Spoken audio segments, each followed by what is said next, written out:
जीतने के खातिर बस जुनून चाहिए, जहाँ उबला हो ऐसा खून चाहिए। ये आसमां तो आएंगे जमीन पर, बस इरादों में जीत की बूंद चाहिए।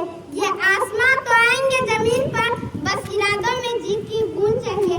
परम आदरणीय अतिथि महोदय, शिक्षकगण एवं मेरे प्यारे साथियों, मैं नंदिनी कुमारी, कक्षा 7 राजकीय कृत मध्य विद्यालय ईंट रांची की छात्रा। मैं आप सभी के सामने संविधान दिवस पर अपने विचार को रखने के लिए खड़ी हुई हूँ। भारत एकमात्र ऐसा देश है जो आज उन्नति के शिखर पर बैठा है, क्योंकि उन्होंने धर्म को संविधान माना। हमने तो संविधान को पहला धर्म माना। किसी भी जाति का छात्र हो, वह सबके साथ में बैठकर पढ़ सकता है, खेल सकता है और पानी भी पी सकता है।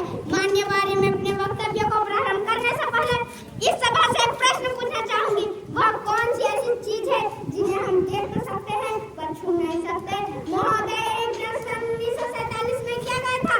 उसी समय छात्र ने अनेक उत्तर दिए।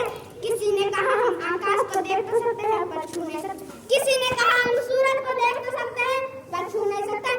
लेकिन उसी कक्षा के बाहर खड़ा होकर पढ़ने वाला छात्र डबडबाई आंखों को लेकर खड़ा हुआ और बोला, मैं प्यास से तड़प के मर भी रहा हूँ, लेकिन इस घड़े को पानी को देख तो सकता हूँ पर छू नहीं सकता और पी नहीं सकता, क्योंकि मैं एक अछूत जाति का हूँ। और वह अछूत जाति का छात्र बल्कि कोई और नहीं, संविधान के निर्माता डॉक्टर बाबा साहेब भीमराव अम्बेडकर जी थे।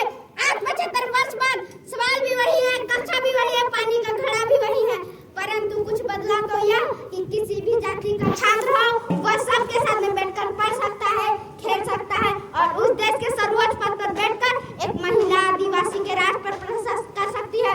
यह ताकत दी हमारी संविधान को। जब बात आई अधिकारों पे, संविधान हमारी रक्षा करी है। फिर वो आईपीसी की धारा 377 में दिव्यांग पात्रीमान समाज के लोग हो या श्रीकांत बोले, दिव्यांग जनों के लिए शिक्षा का अधिकार है, ठीक वैसे ही महिलाओं के लिए दहेज प्रथा की वजह संविधान ने एक रक्षा कर एक सूत्र बांधने का कार्य किया है। मान्यवर, भारत की लोकतंत्र यात्रा बहुत लंबी रही है। जब हमारा देश आजाद हुआ था तब उसके साथ कई राष्ट्र आजाद हुए, परंतु आज हम देखेंगे कि वहाँ कितनी भूखमरी, गरीबी, परंतु भारत एकमात्र ऐसा देश है जो आज उन्नति के शिखर पर बैठा है। लंदन में मुस्कुराते हुए कवि चर्चिल ने कहा था, ये देश भी आजाद होगा लेकिन टिकेगा नहीं, टूट के बिखर जाएगा। अब मुझे लगता है कि नर्क से चर्चिल की आत्मा देख रही होगी और सोच रही होगी कि क्या से क्या होगा। देखते देखते आज का ये वही